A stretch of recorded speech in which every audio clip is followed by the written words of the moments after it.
அனைவருக்கும் வணக்கம். பேச ஆரம்பிக்கிறதுக்கு முன்னாடியே காஷன் வந்துருச்சு. இந்த படத்தில் என்ன நான் கொஞ்சம் த்ரோ அவுட் ரோல் பண்ணியிருக்கேன், அதனால் நிறைய பேசுவேன்னு நினச்சிருப்பாங்க. அதனால் ஜாஸ்தி பேச முடியாது, 2 நிமிஷம் தான் இருக்குது. நானும் பெரிய கார் பைத்தியம் இல்லை, மோட்டர் பைத்தியம். நான் என்னோடய ஃப்ரெண்ட்ஸ் 2 பேர் வந்திருக்காங்க.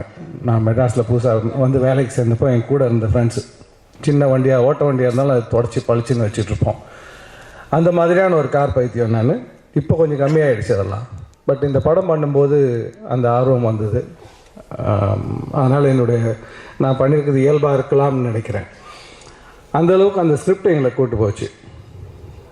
சொல்லிக்கணுன்னா நிறைய பேச வேண்டியிருக்கு, பட் நேரம் இல்லாதனால சுருக்கமாக சொல்லணுன்னா, வாழ்க்கையில் பாதிக்கு மேலே கடந்துட்டேன்.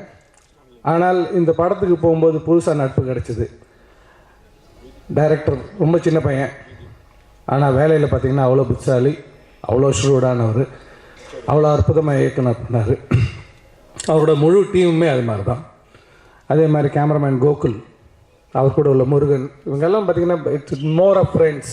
இப்போ வந்து நாங்கள் டெக்னீஷியன்ஸ், ஆர்டிஸ்ட் டெக்னீஷியனுங்கிறதுலாம் இல்லை.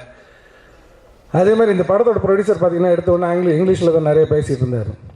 ரொம்ப இளைஞர், ஒரு எல்லாருமே இளைஞர் டீம்னு அப்படி ஒரு இளைஞர்கள்.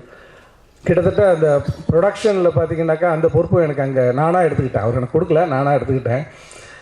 ஒரு 2 ஷெட்யூல் அழகாக பிளான் பண்ணி எந்த விதமான சங்கடம் இல்லாமல் அவ்வளோ அற்புதமாக ப்ரொடக்ஷன் பண்ணார். சின்ன வயசு, ஏன்னா நம்ம எல்லாருக்குமே தெரியும் சினிமாவில் உள்ள அத்தனை பேருக்கும் ஷெட்யூலுக்கு நம்ம அனுப்பிச்சிட்டு எவ்வளோ டென்ஷனில் இருப்போன்ட்டு.